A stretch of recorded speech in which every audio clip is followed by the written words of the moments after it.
Hey guys, welcome back to my podcast. My name is Adele Skinner. I am your host, and today we're going to be going through the GRACE model in real time.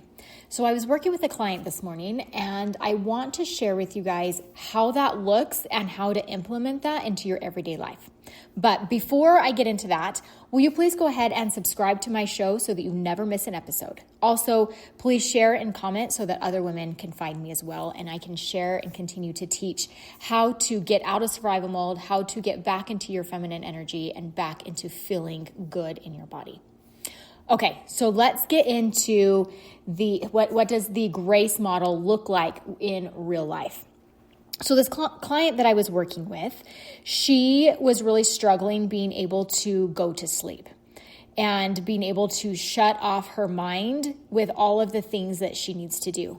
So throughout the day, we oftentimes are in go mode, right? We're always going. There's so many things to do that sometimes we override that part of us that just needs to rest. And that part of us that just needs to rest, that is actually our feminine energy.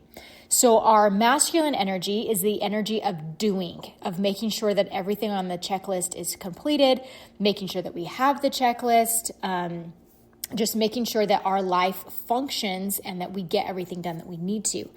The feminine energy, that is more of the flowing, the more of the creating, the more of the just really enjoying the structure that we have. The masculine creates the structure, and then the feminine gets to flow and create within that structure.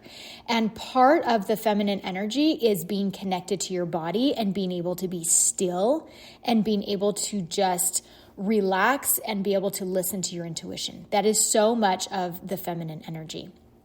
And so when we live every day primarily in our masculine energy, which is our go, and our do, when it comes time to go to sleep at night, a lot of times we have a hard time turning that off.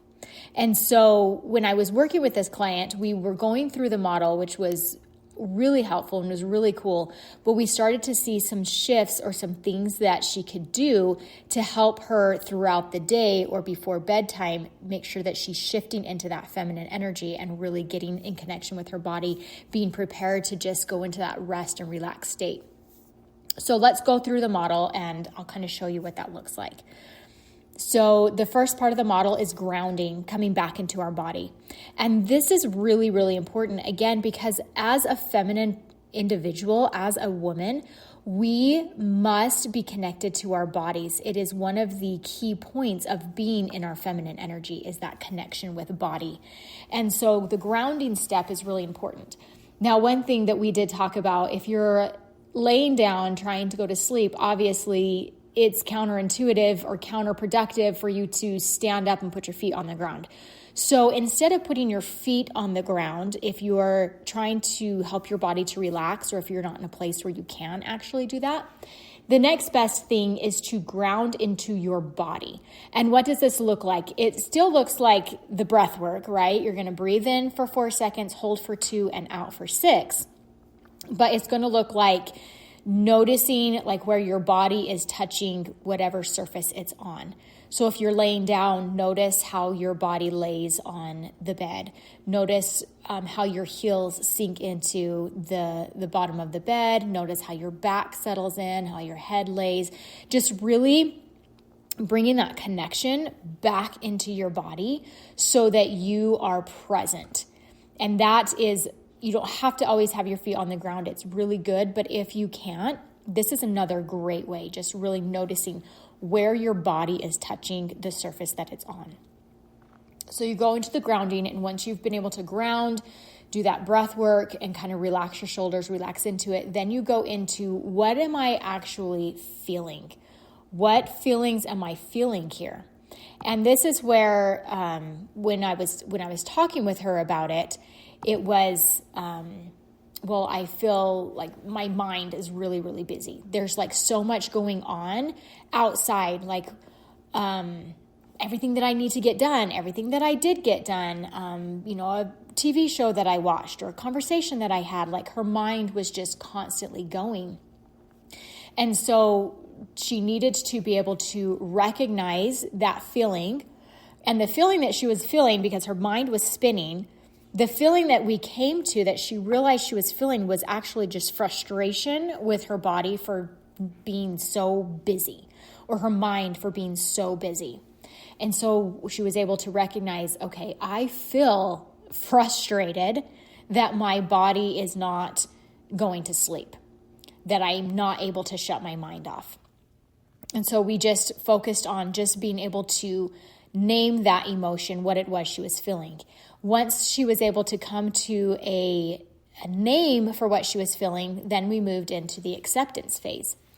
And instead of, beating yourself up, being like, oh my gosh, why can't I go to sleep?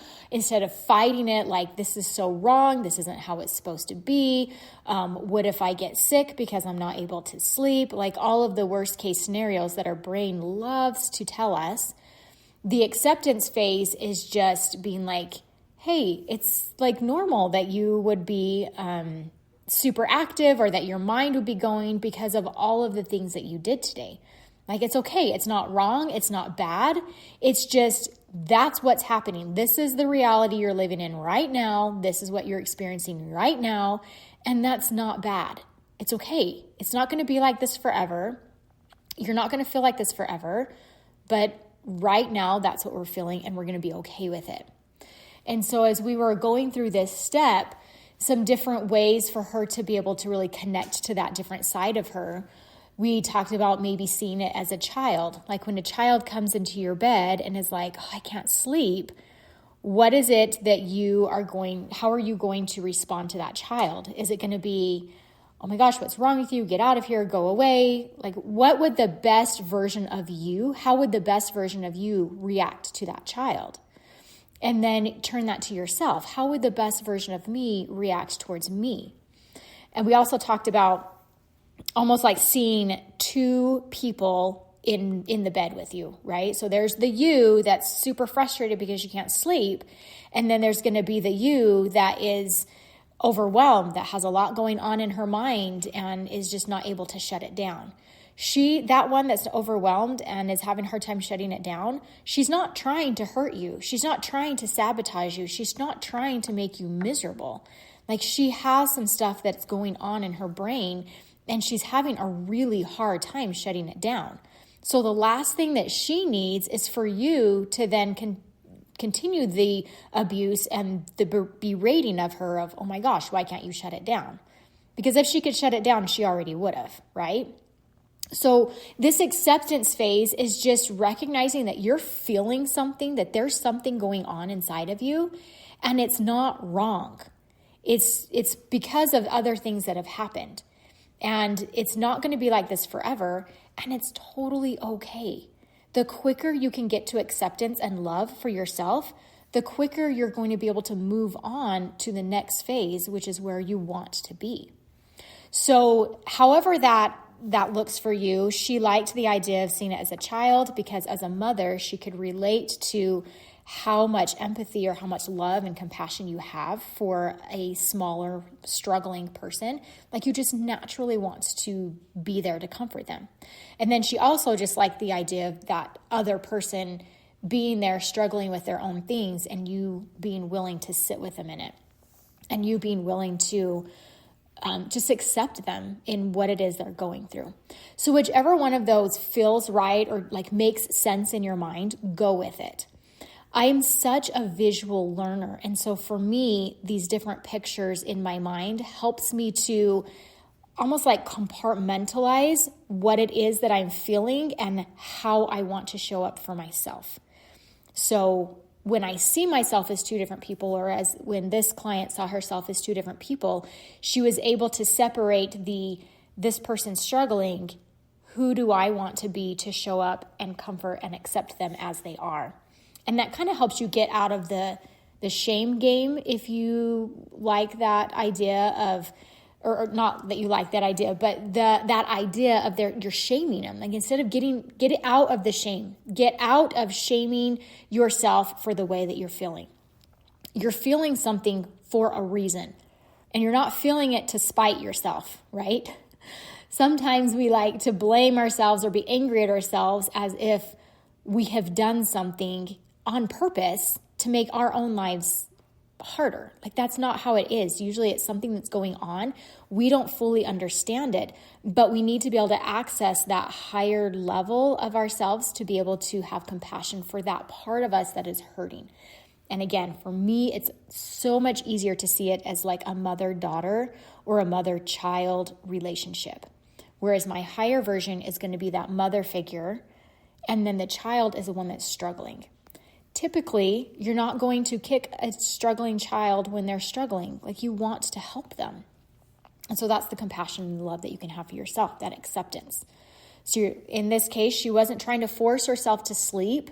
She needed to get to the point where she could just sit with herself in that wakefulness with love and be like, hey, I'm here for it. I'm here for you. It's okay. I love you.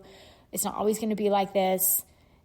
Kind of really recognize or find, where do I need the love and support from myself? So stop shaming yourself. Stop playing that game. Okay, so once you're able to do that, and you can kind of visualize that, then it's time to move into the next step, which is connecting to God and yourself. So the first thing that I do in this step is I like to ask myself, all right, what is my job and what is God's job? Okay. And I talked about this in the last episode, where it's almost like I see a piece of paper and there's like a line down the middle. One side is going to be everything that I can control. If you cannot physically control it, then it's not your job. So that is kind of a good way to tell what is mine and what is God's. If you can't physically manipulate it and force it and make it happen, then it's not your job. So in this case with this client, her job was to do her deep breathing. Her job was to relax her body as much as she could. Her job was to be kind to herself. So when those thoughts came up and when she started to judge them, her job was to catch it and to stop it and to change it into more of a, hey, it's okay. I love you. We're safe. It's all right. It's not always going to be like this, right? Go back into loving that version of yourself. And then also being able to control her thoughts, because that is something that you can control. Like, instead of letting her mind go off on tangents, and instead of like reenacting different situations or scenarios or worrying about something that needs to get done, manually turning that part off, going back into her body and just loving that part of her that is really anxious about tomorrow, because that's all it is. And then recognizing and naming what is God's job. God's job is He is going to be the one that is in charge of what happens tomorrow. You cannot control what happens tomorrow. There's nothing that you can do to control it. And so just letting go of that control and being like, you know what, whatever is going to happen, God has got this. God's going to help me remember things that I need to remember. God's going to make sure that things get done as they need to get done. All right. And if you're worried about, oh my gosh, if I don't sleep now, I'm going to be super exhausted and I don't know how I'm going to function. Again, let's give that to God. Okay. He has so much more power, I think, than we give Him credit for. So He is able to sustain you. He's going to be able to help you either find time to take a rest tomorrow if you need it, or He will strengthen you so that maybe you don't need a rest tomorrow. Like, give that to Him. Let's not worry about that. You can't control what that's going to look like. So give that to Him.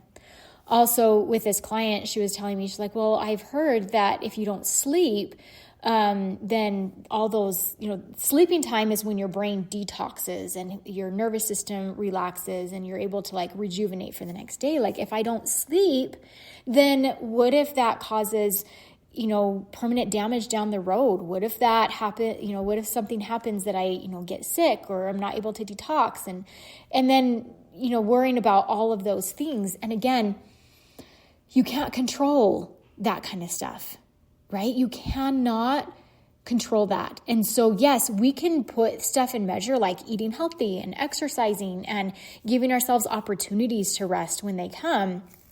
But ultimately, you can't control the outcome of your health. And so what you can't control, you have to give it to God. You can control what you eat, but you can't control how your body is going to react to that. Like, you have to give control back to God. You have to surrender to him what is his. And I promise you guys, once you are able to do this step right here, it clarifies so much. This has freed up so much mental space in my head when I'm able to figure out what is my job and what is God's job. And then the kicker is staying in your own lane, right? So don't jump traffic. Don't get back over there trying to control what we can't control anyways. Just stay out of it. You'll drive yourselves crazy if you try to control something that is completely out of your control. And so that right there, just really being able to recognize what is mine and what is God's, and then releasing it to him, right? Just giving it to God and being like, hey, listen, my body and my mind, it feels super awake. I'm frustrated and I'm tired, but please take the part that is not mine to hold. Just please take your job out of my equation, and then show me what I need to do right now so that I can handle this, all right? So that I can do what I need to do and release what needs to be released to you. We don't ask our heavenly parents enough for the things that we need. So I think something as simple as this, being like, hey, I know what my job is. I know what I need to give to you. Please help me do it. And then please come and take what is yours. And then really surrendering and giving that to God. That helps just, again, release so much mental space in your head. Okay, then the next question, and this is still in the connecting with God part. And the next question is, who do I want to be on the other side of this? Or who do I want to be like as my highest version right now? That highest version of me, how would she act? What would she do? And then you just really listen. And I love feminine energy because it is so connected to that intuition. So when you start asking these really key questions, your intuition is going to answer you. And so I think that's important to know, is that you need to be asking the right questions to be able to get the answers that you need. So instead of saying like, help me get out of this, or what do I need to do to get out of this? What if your question is, who do I need to become? What things can I do so that I can show up as a better person, or as the person that I want to be?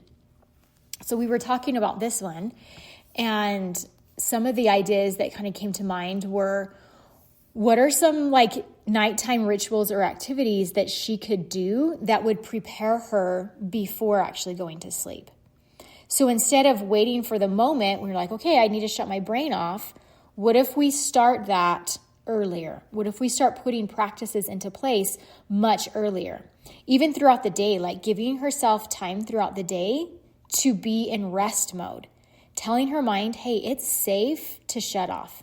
It's safe to just relax. We, like I said at the beginning, are so busy. We've conditioned our brain that we must go and we must do all the time.